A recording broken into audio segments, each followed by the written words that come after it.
Hello, everyone. Welcome to It's Sybil. I am Sybil Wilkes and very happy to have you all join us today and the guests that we have and to talk about some very special things I think you'll enjoy as always. But I think that today and having our conversations will be highly and greatly enlightening. And so I'd like to introduce on this very special day Kenneth B. Morris Jr. You're going to hear about our conversation as he discusses the HBO docuseries Frederick Douglass in 5 Speeches. It debuts Wednesday, February 23rd, and you can also catch it on the streaming service of HBO Max. And I'd like to welcome you, Kenneth B. Morris Jr. Welcome. Thank you very much, Sybil. It's great to be on with you. It is a real honor, and I say that not only because of your ancestry, but because of the work that you're doing and doing a little bit of research on you, just finding out who is this guy we're going to be talking to, Yeah. and not only in reference to the docuseries Frederick Douglass in 5 Speeches, but you are a direct descendant not only of Frederick Douglass but Booker T. Washington. I am the great grandson of Frederick Douglass and the great grandson of Booker T. Washington. And just so you know, the way that the families came together, because that's a question I always get, Sure. it happened on my mother's side of the family. My mom's mom, Nettie Hancock Washington, was Booker T. Washington's granddaughter. My mother's father, Frederick Douglass III, was Frederick Douglass's great grandson. My grandparents met in 1941 at Tuskegee Institute, which is a school, of course, that Booker T. Washington founded in Sure. 1881. They happened to be on campus the same day, rushing across to meet friends, and they literally bumped into each other. Didn't know that the other descended from an historic family, and they fell in love at first sight and wound up getting married just 3 months later. So my mom, Nettie Washington Douglass, who lives in Atlanta, was the first person to unite the bloodline. She was an only child, so I have the honor, privilege, and blessing to be the first male to carry the dual lineage. That is an incredible Yeah. story. My grandparents met under a tree at Tougaloo College, but I don't have Hey, I still don't a have love that story kind of though, right? story. What that is awesome, and Yeah. at Tuskegee.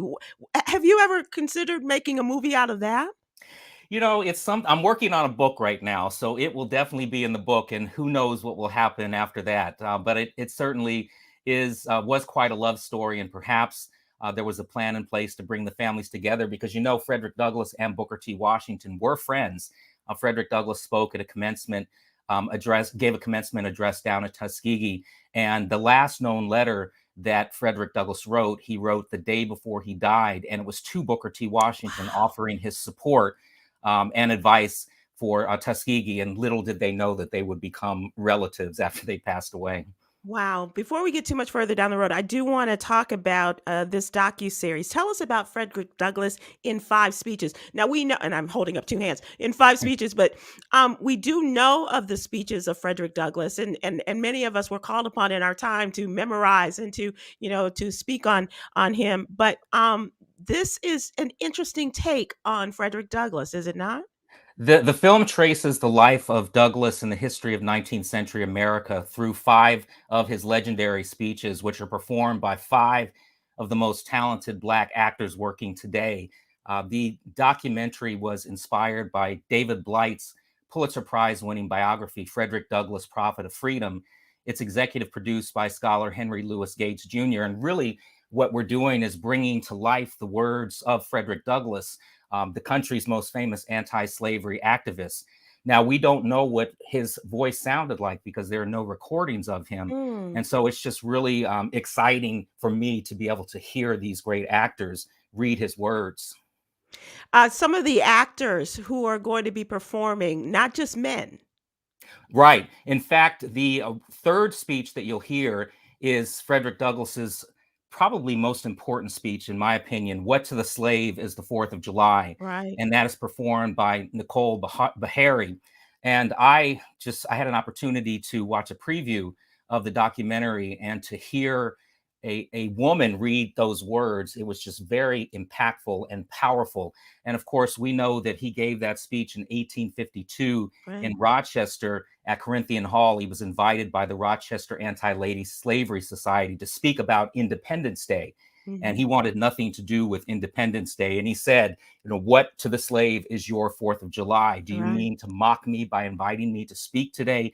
This is your high independence. What does this have to do with me or my people? And he was really calling out the country for the hypocrisy of espousing the ideals and principles of the founding fathers while enslaving people of African descent on its blood-drenched soil.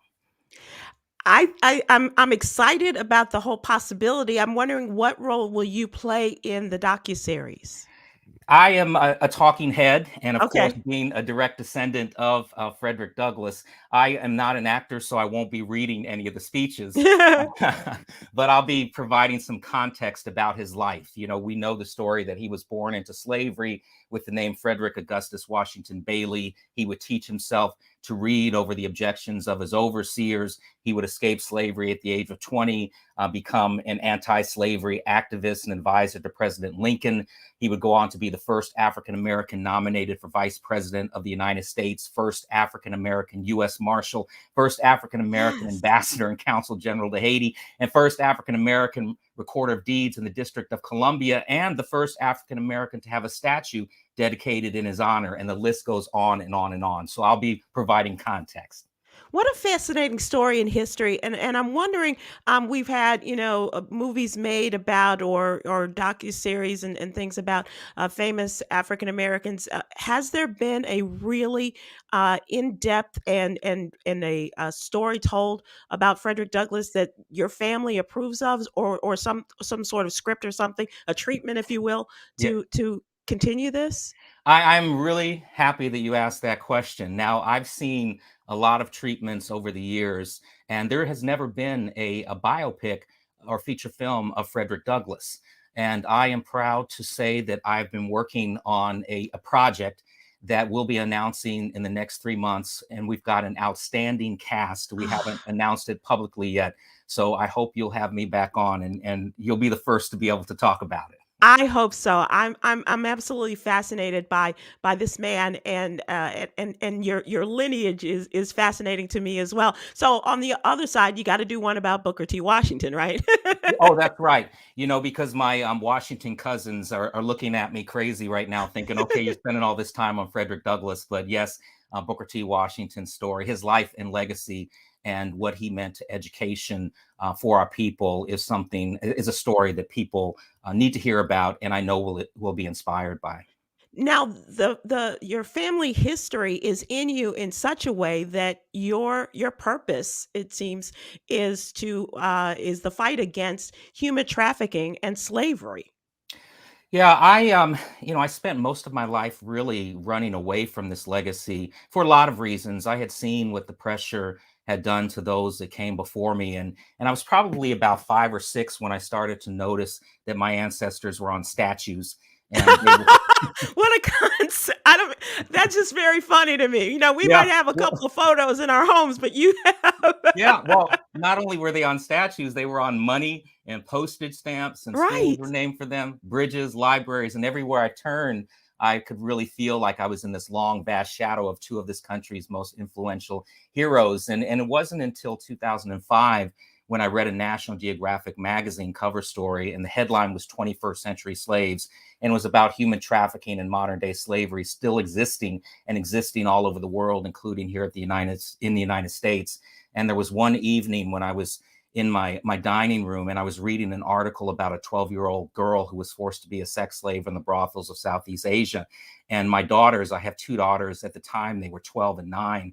So my Mm. older daughter was the same age as this girl that I was reading about. And I remember walking in to say goodnight to them. And I had this moment where I couldn't even look them in the eyes. Oof. And I understood really right then and there that I did have this platform that my ancestors had built through struggle and through sacrifice. And perhaps we could leverage the historical significance of my ancestry to do something about that. So my mom and I started the Frederick Douglass Family Initiatives in 2007. So talk about that a little bit. What and how can people get more information on this? I'm interested in the Frederick Douglass Family Initiatives. They can get more information by visiting our website at fdfi.org, and that's the acronym for Frederick Douglass Family Initiatives. And all of our work is in school. At the foundation of the work we do is Frederick Douglass's famous quote: "It's easier to build strong children than to Yes. repair broken men." Yeah. And while we haven't given up on trying to repair broken men and women, our focus is building strong children. So we have human trafficking prevention curricula in schools. We've worked on federal legislation, state legislation to mandate human trafficking education in middle school and high schools. And the other thing that's really important is we don't just talk about the men in the family, but Frederick was married to Anna Murray Douglass for 44 years, and there would Mm. be no Frederick Douglass without her in his life.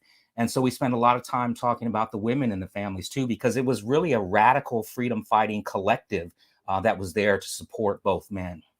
I think that's really interesting in talking about the women and the role they play. Obviously, as you know, one who believes in black girl magic and all of that Yeah. that entails. I was just writing the story about the jury verdict in the murder and the hate crime trial of the men in the murder of Ahmaud Arbery, and I Mhm. was uh, paying particular homage and attention to Wanda Cooper Jones Yeah. and talking about the fact that if you go back to Mrs. Mamie Till Mobley, or and on, and how these women have stood in the gap, if you will, and raised the flag to bring attention to what is happening to our children, Mhm. and all of that. I love the marriage, not only the physical marriage, but the marriage that you all are embodying in your program.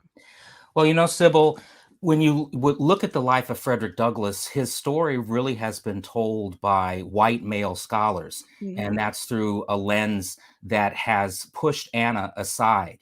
And she has not received the dignity and respect that she deserves. And so we've been working very hard to uplift her life and legacy because she was so important to our freedom today. She was one of the first people to plant the seed of thought in Frederick's mind that he was not meant to be a slave while he was enslaved in Baltimore as a teenage boy. She also said, as they're falling in love, "Frederick, I don't want our children's father to be a slave." And had she not sold her personal belongings to help finance his escape, had she not sewn the sailor's disguise that he would wear, who knows if he would have had the courage or wherewithal to run away. And had that not happened, and we didn't have the contributions of the great abolitionists, we would be a very different country sitting here today. So I am just as proud of her contributions Right. as I am of his. I love that. I absolutely love it. Um, what's it feel like as you are watching this docu series and hearing the words that you have memorized, obviously, and that have been a part of your entire history? What's it like to watch that on the screen? It really makes me flash back to my childhood. So the first speech that is read by Denzel Whitaker is called "I Have Come to Tell You Something About Slavery," and it was delivered in 1841, so only 3 years after Frederick had escaped from slavery. Hmm. And he gives a speech talking about his enslavement and the importance of what he was doing. It was really the first time that a former enslaved person could communicate the inhumanity and brutality of slavery in a way that nobody before him had ever done. He was a gifted speaker. He was funny. He was charismatic. He was theatrical. He was good looking. He was tall. He was well dressed. And he And really he just had great hair. you know what, the hair. Do you want to? We could spend 30 minutes just talking about the hair. He was a trendsetter. He really Mm. was way ahead of his time, and he was the most photographed American of the 19th century because he understood that technology, photography that he would come of age with, he could use to help make his arguments for liberation and equality in addition to his oratory and his writings. And so he was very deliberate in the way that he styled his hair. And if you look through the history of his photographs, a 50 plus public career, you see the changing hairstyles, but he certainly is known for the hair, Thank among you. other things. Thank you so much for joining us. I really appreciate it. I hope that people will be able to be a part of Black History Month in watching this and sitting down with their children and the whole family to watch this docu-series on HBO. It's called Frederick Douglass in 5 Speeches. I don't know how you got to just 5 Yeah. and stopped, but maybe there'll be a part 2. This is February 23rd, and you can also stream it on HBO Max. And Kenneth B. Morris, it's been a pleasure speaking with you. I really appreciate it, and I hope we can do this again. I would love to. Thank you very much for having me on. Thank you. You're a delight, and I look forward to hearing more from you, especially about this movie. Yes. Yeah, we'll get to that. Thanks so much. See you again Okay. soon. All right. That was fascinating, and I think that you're going to enjoy our next conversation. But I do hope that you will watch the docuseries Frederick Douglass in 5 speeches, and I think that it's going to. Really enhance your lives, and especially in the way that Frederick Douglass speeches have empowered so many of us. And I hope that it will continue through the generations. All right, in our "What's going really going on" segment, let us talk to a woman who really is making things happen, Dr. Sheila Robinson. She is a publishing executive, amongst other things. She's got a very impressive resume as well, and we will talk to her about her Diverse Woman magazine. Hello, Dr. Sheila Robinson. How are you? Hello, Sybil, and thank you so much for the opportunity to be here. Well, it is a pleasure to see you and to have you here. I'm fascinated by, as I mentioned in a previous segment, I'm fascinated. I am a part of the whole uplifting of Black women and doing it, and doing it in our own way with our newsletter as well as with our streaming platform. But you have taken it to another level. As a publishing executive, you have Diverse Woman magazine, and you're here to talk about one segment of the magazine, and that is the second annual Elite 100 issue, the tribute to Black women leaders changing the face of corporate America. Certainly, you Absolutely. should be first on the list. Oh, you're so kind. You're so kind. Yes, Elite 100 is the second edition. This is a special issue highlighting extraordinary Black women leaders and executives such as yourself. And last year, we decided to develop this inaugural list in response to some of the complaints that we've heard all too frequently, that we have so few Black women in leadership positions and executive roles because we can't find them. And so we're screaming loud and clear, Sybil. Hey, here they are. Here they are. They are Right. qualified Black women. They're not only doing extraordinary things in their careers, but they're board ready. And we have got to get more Black women on boards. How This is very frustrating for me when you think about the number of women who are in Fortune 500 companies, leading those, and those who are represented on the boards of these companies. How many Black women are on the boards of these major corporations? Well, I don't know the exact number. I know that nowhere near enough. Hmm. Okay. But since the death of George Floyd, organizations that did something that sparked a lot of attention. There are organizations that did jump to try to do things. And, like, for example, um, you know, I've heard of board members who literally stepped off so that a Black woman could take their position, or Hmm. a Black male. So companies are working harder to, show that they are committed to this and they recognize this, and that they need to have more representation, because their boards and their C-suites need to reflect their audience and their customers. Hmm. And so, needless to say, there's a lot more work to be done. There he is, but you're doing the work, and you are spotlighting these women who are the heroes, or some like to say sheroes amongst us, that are walking and working amongst us. How does one how does one whittle down to 100? Oh, that is very difficult. But because these women, they are in leadership positions, they are leading operations, they are have global businesses, they are helping the organizations transform the culture to be so inclusive. And we accept nominations from major recognized organizations Hmm. like Catalyst, Executive Leadership Conference, Paradigm for Parity. And so the nominations come in, and there is a editorial board that determines what 100 is going to make the list. But what I am so excited about and why we are different from any other list like this is because we know that once you become Elite 100, you're Elite 100 for life. And we have a different set of 100 women each year, because I know there's just not 100 best or Right. 100 tops. There are thousands, and that's what we're going to do. We are looking forward to the day where we have thousands scattered. It's Elite 100 Day, and that's what we're working on. The 100 women that was highlighted last year, their names was actually in the issue. I'm looking forward to the day where we have 100 photos and there's so many names that the book is that thick. But Right. that is what we do. We're highlighting a different set of 100 women each year, and no one else is doing that. It sounds like you are speaking the language of your sorority. I'm not a member, but it does sound like in our friendship with Beverly Smith as president and things and all the deltas in my life, it sounds like, once you're a part of the Elite 100, you are forever, right?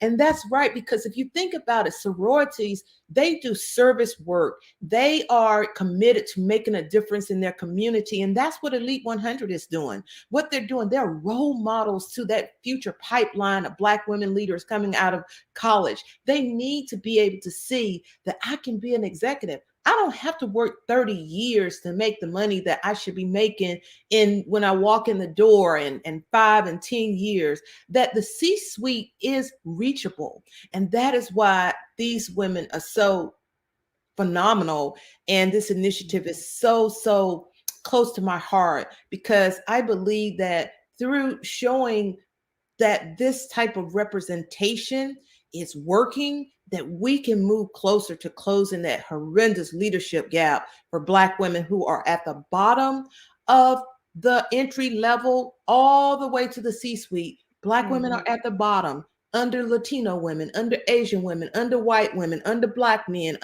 they're at the bottom. And so we have got to continue to move that needle so that we can have an equal level playing field.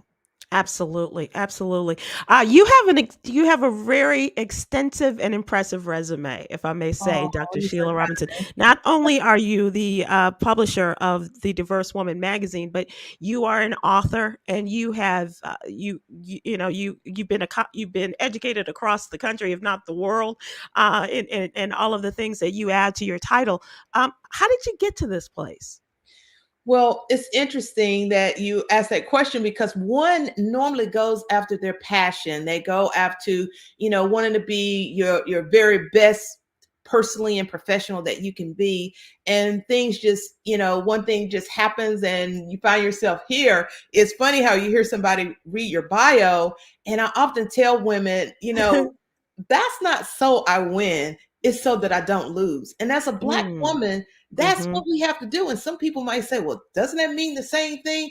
No, it doesn't. No. And how do you explain that to people? Yeah, it doesn't. I have to go out to say that, I'm so used to hearing that you're not enough. And I want to make sure that I have been accountable, that I have the resources, that I have the means, that I have done everything I need to qualify for my next level up, so that if I am not chosen or selected, I know it has nothing to do with me. And so I have had to work so hard to, so that I don't lose, not, so that I win.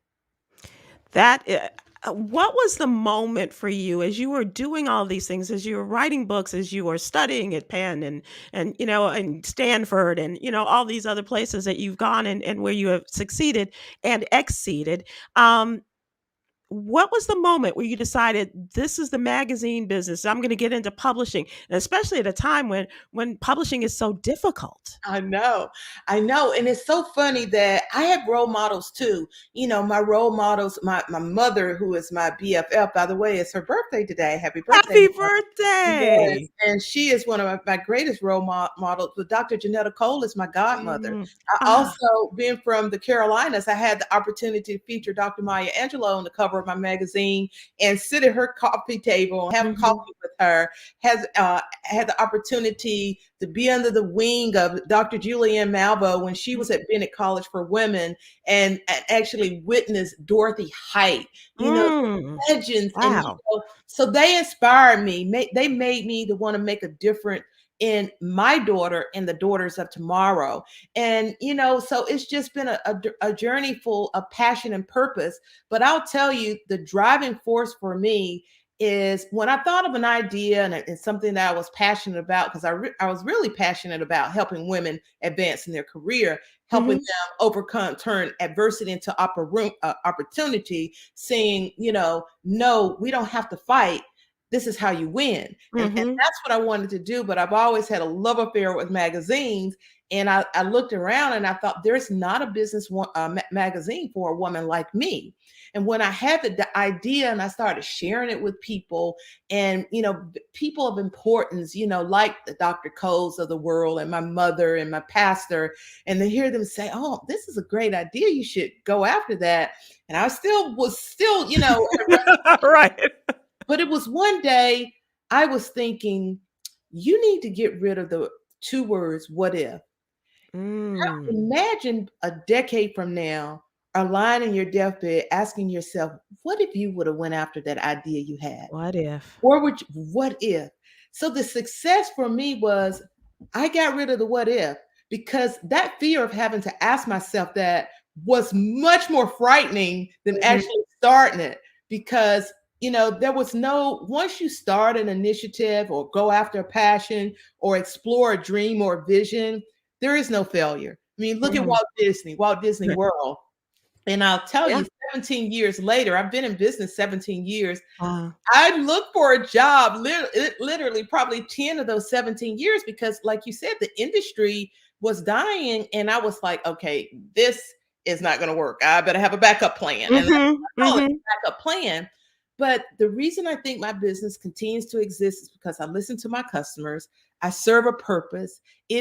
I'm a content marketing, leadership development, closing the gender gap, transforming cultures and organizations through diversity, equity, inclusion. I'm so much more than a magazine and an event. Mm. Wow. You are, I mean, I'm just tingling with excitement listening to your conversation. And your speech. Um, Before we get into who you selected this year and some of the women, some of the names, talk about your upcoming event in April in Myrtle Beach.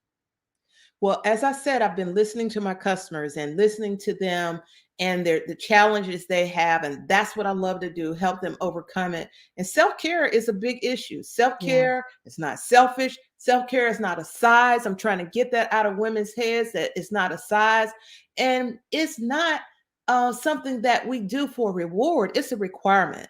And, when you are on a plane and they tell you to put your mask on first, Right. there's a Right. reason. And so I have a new initiative that's a self-care health and wellness conference. We held it virtually last year. We had thousands of women to attend, and we're bringing it in person to Myrtle Beach, Oceanfront, Doubletree Suites, where we are going to have all kinds of speakers and workshops and self-care day on the beach and yoga on the beach and 2-mile walks and all of that, to renew and get women focus on being a better, healthier me. And that's what that is Mm. all about.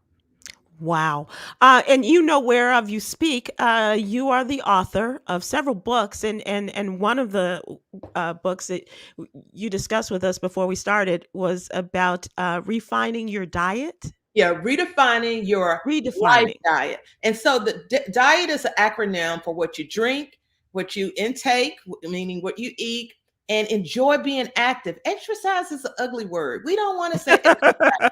Let's find Right. things that we enjoy being active. And then the T in diet is more important than everything.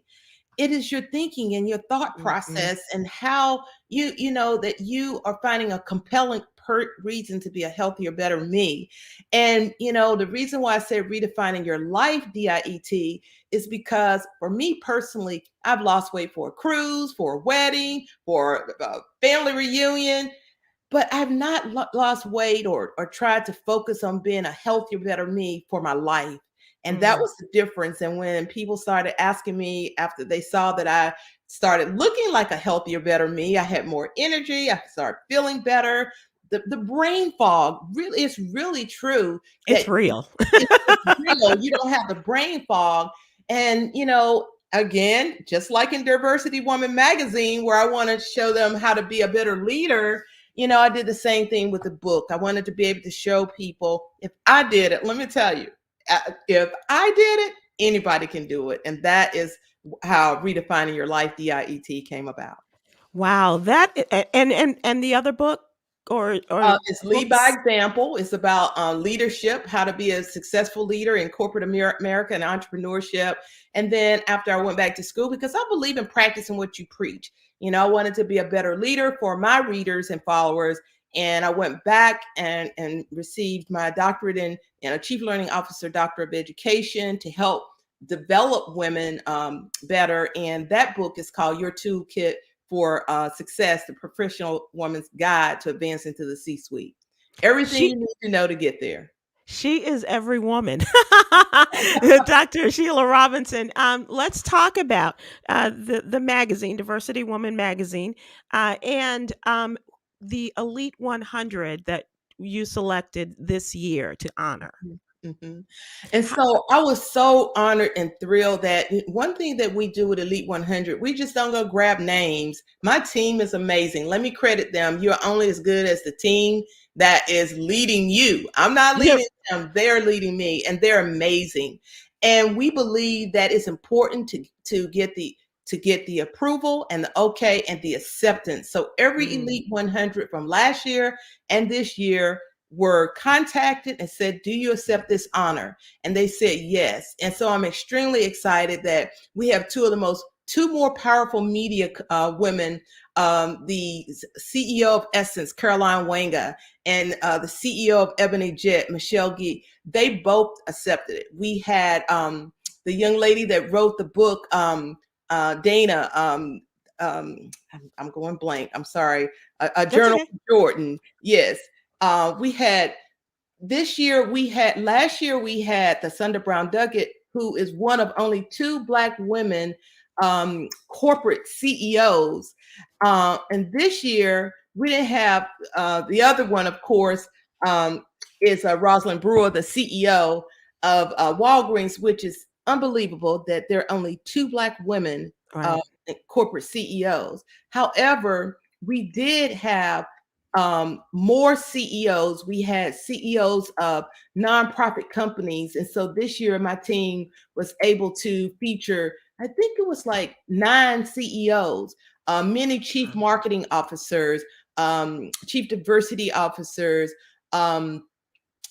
global leaders, global leaders of operations. Just amazing. And so each woman accepts that honor, and we are painting each year. Their photo will be on this magazine and the names of the previous years. So we're really, really excited. They're diverse, smart, ambitious. They're, bottom line, equity driven, phenomenal women that's not only serving as role models for the future pipeline coming up behind them, but they're educating people of all races, cultures, and backgrounds. I've heard all kinds of stories. I heard a story where someone took this magazine to a CEO and said, I thought you couldn't find any Black women for your boards. We are making a difference in educating everyone in the marketplace that Black women are incredible contributions to your organizations and boards. Let me ask you this, and this is something I'm always fascinated by: driven women who drive to succeed. And sometimes it's not a hard drive. Sometimes it's just who they are. It's their makeup. And that seems what you are. What do you do for fun? How's your spades game? That, you know what, that's the spades game is not on because people, my network there, and then COVID has handled that. But what I do, girlfriend time, I Good. love movies. I just congratulations to our sister Shonda Rhimes on inventing Anna. I just had a weekend of sister friends at the beach, Hmm. and we actually did a just watching that Yeah. series, the whole thing. And so I love walking is one of my loves, and in great weather, walking and listening to my audible books.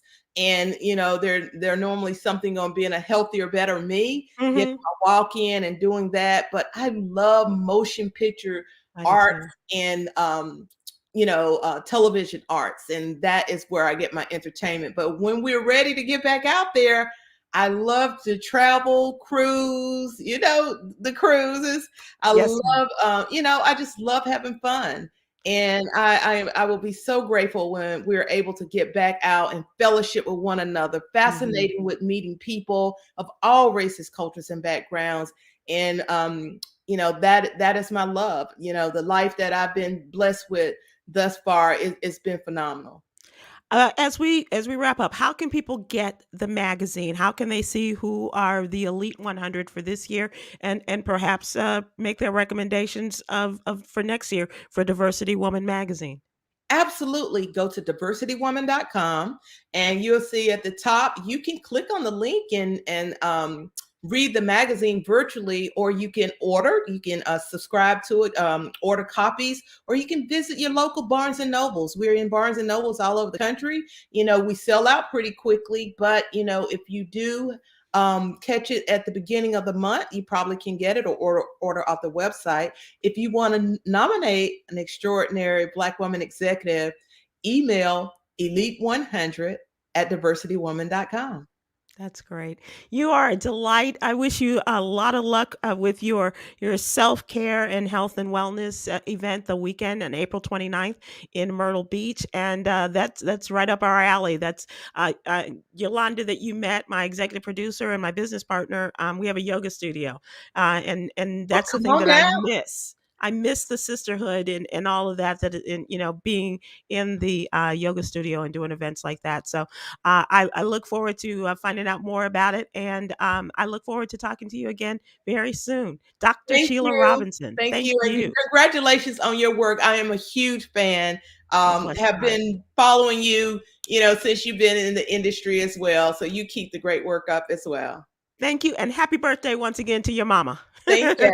Thank you. All right. Bye bye. Bye now. That is Dr. Sheila Robinson. She is a publishing executive. And as you heard, she's got a lot going on. It's Diversity Woman Magazine. And so that is, I look forward to more of the Elite 100 and seeing that, because seeing us represented and having us in those boardrooms is going to make a big difference in not only in our lives, but for generations to come. She's doing great work. Let us check out and see if our friend Damon Williams is here. Yes. Yeah. Hello, sir. Hello there. How you doing? I'm doing great. How do I sound? You sound good. How does it sound to you? Sounds fantastic. Can It I was just great. tell you, Go ahead. before we get started in the What You Need to Know newsletter, Yolanda and I went to see Damon Sunday night at the Arlington Improv, and Damon, I'm telling you, I it's not that I forget, but you just hit us all over again with every performance. Just and you do something for me which I absolutely love. And I love guys who are capable of great physical comedy. And you do that, but also, I mean, just riffing on just the things that are happening in the world, and you do it so brilliantly. And if you haven't been, there's a reason why Damon has a fan club, and they travel from place to place, or when he's in their town, they come all together. But there's a reason for it, and once again, I want people to know that when you come to their town, you got to be there to be a part of that. I appreciate it. And it's each performance for me is it's an art for me. It's a craft. It's not just going up there to perform and get a check. So I have to talk about what my day was, or what the current events are, or what's happening in the room at the time. And since you lost your license, I knew you were there, so I had to step it up. I know. I don't know. When I went to pick up the tickets, it fell out, and I didn't. Yeah, that's right. As I was about to go on, the guy in the sound booth said, "Man, tell this person they lost their ID." And I'm like, "Whoa, Sybil's here." That's my calling card. Yeah, sure. Yeah. Losing my license. So that was a lot of fun, and I thank you for an enjoyable evening, and a necessary one, because we were just going through such difficult times, and even as we talk about the newsletter and things that are in it, we need the gift of your laughter and your laugh making ability to keep us going. So I thank you for that. Thank you. And it keeps me going to be able to do it. I know what everybody's been through. I've been through things myself. So, it's an exchange. And speaking of exchange, shouts out to Dr. Sheila Robinson, because she had a lot of magnificent initiatives. And, I jumped in a little bit late, but I started hearing about the self-care and the self-help. And then she said, and it's all women. I said, well, damn. Y'all just gonna let us poor black men die? I'm gonna have to start a man weekend initiative for self-care and self-help, because all these women fellas are out there taking care of themselves and taking care of each other, and we just gonna be to the wayside. I'm going anyway. You will be welcomed. I'm going to pick up some of them tips. You and your bride will be welcome there. I know. Indeed. That's right. I know. Indeed. That's right. So, Damon, let's talk about the newsletter quickly. And our boy Cam, I just want to give him a shout out. Cameron Riley is busy with a production that is going up on the campus of Western Illinois tonight. He wrote this play, and so we congratulate him, as well as tell him to break a leg there. That is the theatrical way to say good job and good on you. But he wrote an article for today's newsletter, and Americans are voting with their feet. According to the real estate firm Redfin, Americans are voting with their feet and moving to places that align with their politics. So we can't just have, be of one mind and live next door to someone of another mind. We have to, according to this, 1 in 10 people from California moved to Texas recently, over the last year or two, as a result of the differences in our political as well as social policies. Wow. Well, California was almost repressive during the quarantine. So was New York, so was Chicago, and Texas was out there kicking it. Yeah. I said, y'all look like, we were like kids on punishment on the porch, and y'all were outside running around and riding your bikes. So, that's part of it. And then politically, we're so polarized that you could feel like an outcast in your state if you're not of mind of the government that is in control. So I understand how people are doing that. Just like here, Chicago is segregated, Chicago is separated. Yeah. And, I rode through one particular neighborhood, and they still had big old Trump drawings. It was like the fence, big, gigantic Trump words, and wake up you sheep and all that, and you can't have that next door to me, so right. you gotta move where you tolerate it as where well. Your people are. And and as I said, 1 in 10 people in California moved to Texas, and they said that one of the things that in the article that was pointed out was, as soon as they got outside of California, and I think as soon as they rode across the Texas state line, they just noticed, as you said, no mask and all of this, and it's freedom or die in Texas. Right. Still masking up here in Texas, but for the most part, I think we're the minority, truly the minority, but in the face of mask wearing phase as well. So there's a lot of that. We also, in our What You Need to Know newsletter, which is our free subscription, if you'd like to join, please subscribe, and we ask you kindly to go to SybilWilkes.com, give us your name and your email address, and we'll have it in your email box every Monday through Friday morning. And we talk about articles, and we talk about interesting items that especially super serve the African American community. And did I mention that it was free? The first story We talked about the hate crime trial in dealing with that with Ahmaud Arbery, and of course, the verdict came down after about 3 hours. So it really wasn't a lot of negotiating and deliberating on the part of the jury. It was interesting to note, Damon, the foreman of the jury was a Black man who was quite emotional as they read the verdict. Mm. Yeah, I didn't get a chance to check it out, but how did it go? So guilty on all counts. Of course. Yes, and they will be sentenced, but as guilty on all counts, they will serve life in prison. Where they will serve, whether it will be a state prison, as the family of Ahmaud Arbery wanted, or not in a federal prison, is up to the judge. But I have, as if my opinion of her and my estimation of her could go any higher, watching Wanda Cooper Jones and her response, and even with all the work that the Department of Justice and those prosecutors and the team there, all the work that they did, she took them to task. She said, because we wouldn't be here if it were not for a judge who denied the plea deals. Yep. You are the ones that took it upon yourselves to agree to a plea that even our tears and our pleas to you meant nothing. And Yeah, that was really heartbreaking. it is. And, I know that you're saying that they want to do to put them in a state prison. And, of course, that's a harsher environment, but it also allows you to get out sooner. So if you're in a federal prison, even no matter what type of deal you make, you still got to do 85% of your time.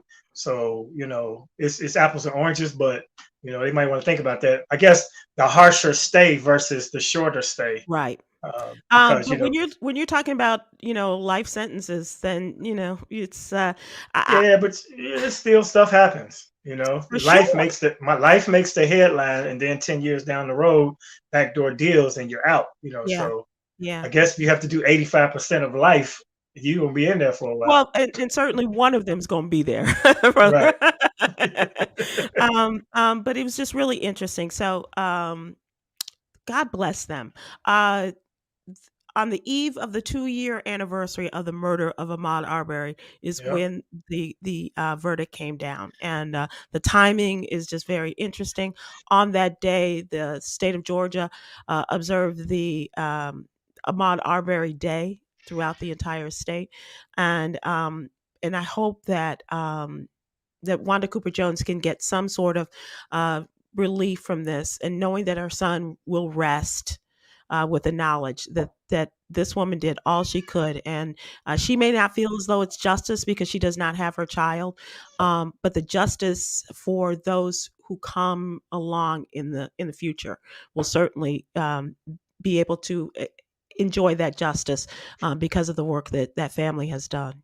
Yeah, and trust, it would have been a double blow if they were exonerated, and that would be adding injury to insult, or insult to injury. So I'm glad the right thing happened. I'm sorry, we're all sorry that it happened at all, but Right. it exposed the mentality of these rural communities and these smaller communities. White people out here that are openly racist because they went to their past and they dug up some of their texts and their social posts and everything. Yeah. So yeah, so watch your mouth. Okay. And we'll talk about this later. Speaking of watch your mouth, but I do want to also note in the newsletter, we are also observing the 10-year anniversary of the murder of Trayvon Martin, which is Saturday, February 26, 2012. And every day we are doing something in honor of Trayvon's memory. And in this issue of the What You Need to Know newsletter, it's about Sabrina Fulton, Trayvon Martin's mother, and talks about Trayvon 10 years later. And that too. I think you probably have met Sabrina Fulton, like on the cruises and things like that, Damon, perhaps.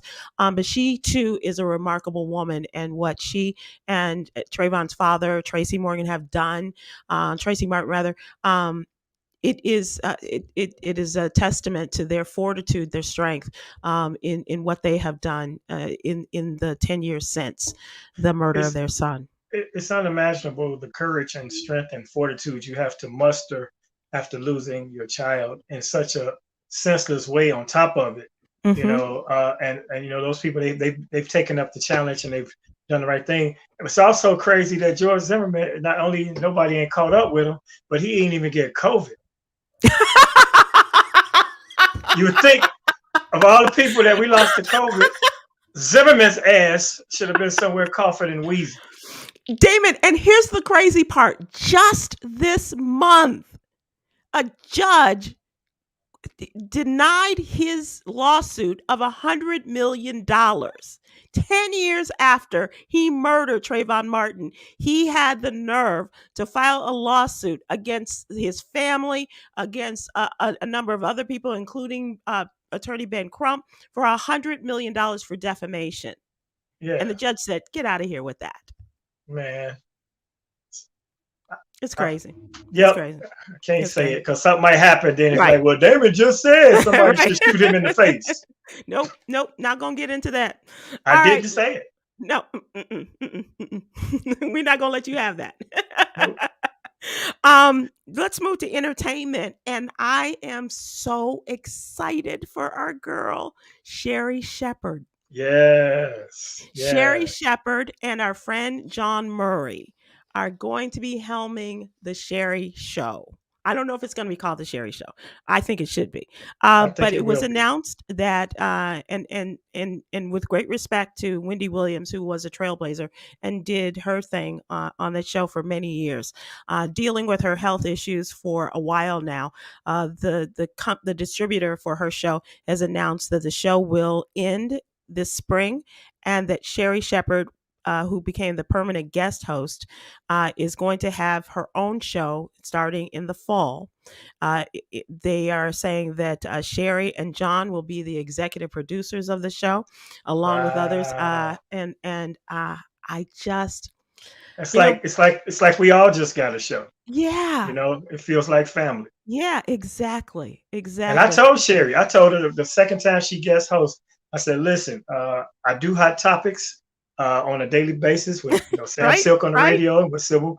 You're going to need a writer because you're about to have your own show. I told her that, and she's like, yeah, right. I'm like, I'm telling you, I see it for you. So kudos to her, whether I'm involved or not. I am very happy to see that sister from Chicago, Chi-Town, once again repping. And John, he's really he's a big fan and supportive of mine and Steve Brown and a couple other comics like Marvin Dixon, who he feels hasn't gotten the platform that we should be at this point to match our talents. But so it couldn't happen to two better people. And I'm sure they're going to take that show in a much more fun direction. Right. As you called Wendy a trailblazer. I had other words for her. But, they say don't kick a man when he's down. No pun intended. I'm not saying that's the saying. That's the saying. It's not as if I wasn't prepared for it. No, that's the saying. They say don't kick a man when he's down. And so I'm not going to bother Wendy either. Damon? No, she was messy though. I hope she gets better. For sure. I hope she gets healthy. Right. Yeah. And that's the important. God bless her and God bless Sherri and John. I'll leave it there. and for the rest, go see Damon on stage. Yes. Damon, did you have time to watch the All-Star game, or did you record it after your set? Or yeah, they replayed it. So when I get back to the room, it was on again. So yeah, I saw most of it. Yes. Did you see Macy Gray's interpretation of the national anthem? I did not have the volume up, and I'm glad. And I saw them. I saw them escort her to the mic, and I'm like, nope, I'm not, because I was watching Guy Torrey's Fat Tuesdays documentary simultaneously. So I was kind of listening to that and glimpsing at the game. But when I saw that she was about to do the song, I probably should have, as a comedian, turned up the sound. But I'm sure I'll see it. I got it on my DVR. Yeah. And just the reaction of some of the players. Yeah. And including the man, the current GOAT. It was really interesting to watch LeBron James' expressions as she was singing. It's hard to keep a straight face when Macy Gray is singing live, unbridled. Unbridled is right. That's a really good description for it. Macy Gray is one of a kind, and I thought it was cool that they invited her to do this.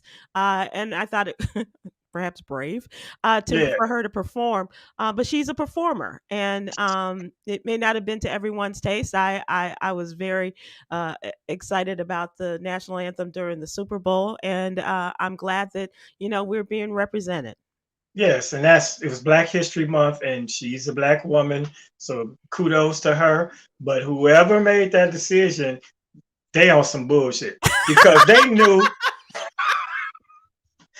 damn well Macy Gray. Of all the singers, you could have went anywhere. They got any Black person. In Cleveland, you could Come have on, gone. man. Yeah, well, They could have got 2 or 3 players to do better than Macy Gray. okay, because if you're not an athlete, if you are an athlete, you want to sing. If you're a singer, you want to, you want to Right. act. You want to And rap and you want to, yes, Exactly. indeed. Yeah. Exactly. Comedians want to be poets, all of that.